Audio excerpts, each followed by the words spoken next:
ইউটিউবে কমলার বাগানের ভিডিও দেখে কমলা চাষে উদ্বুদ্ধ হন রাঙামাটির নানিয়ারচরের সুদত্ত চাকমা। 4 বছর আগে রাঙামাটি খাগড়াছড়ি সড়কের পাশে তৈ চাকমা দোসরপাড়ায় পরিত্যক্ত জমিতে গড়ে তোলেন কমলার বাগান। 4 বছর আগে শুরু করছি বাগানটা। 1000 মতো গাছ আছে আমার। 4 লাখ টাকা বিক্রি করলাম আর কি এবারে। চারা রেডি করতেছি, দেখি কতটুক যায়, হয়তো 15 লাখ টাকার মতো টার্গেট আছে আমার। ভালো ফলন ও লাভ বেশি হওয়ায় বছর বছর বাড়িয়েছেন বাগানের পরিসর। দূর দূরান্ত থেকে দর্শনার্থী আর ক্রেতারা আসেন এ বাগানে।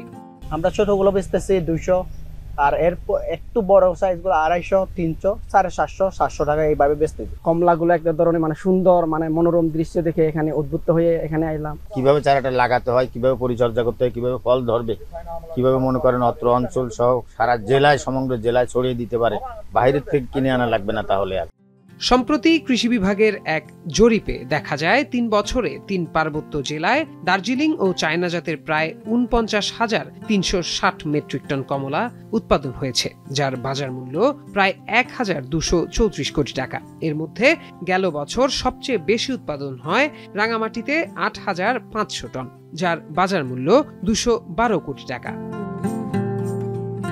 পার্বত্য জেলায় দার্জিলিং ও চায়না ছাড়াও বিভিন্ন জাতের কমলার চাষ করা হয়। দাম ভালো হওয়ায় ক্রমেই কমলা চাষের প্রতি বাড়ছে আগ্রহ। এই অর্থকরী ফসলটির চাষাবাদ পার্বত্য অঞ্চলে ছড়িয়ে দিতে কাজ করছে স্থানীয় কৃষি বিভাগ। 600 হেক্টর জমিতে কমলার বাগান আছে এবং এবছর কিন্তু কমলার বেশ ভালো বিয়ারিং হয়েছে এবং এর যে সাইজ, আকর্ষণীয় সাইজ, বাজার মূল্য যথেষ্ট ভালো। আমরা প্রত্যাশা করতেছি যে 600 হেক্টর জমি থেকে আমরা প্রায় 8,500 মেট্রিক টন কমলা পাবো। 3 পার্বত্য জেলায় এবছর 17,600 মেট্রিক টন কমলা উৎপাদনের লক্ষ্যমাত্রা ধরা হয়েছে, যার আর্থিক মূল্য প্রায় 440 কোটি টাকা। এখন রাঙামাটি।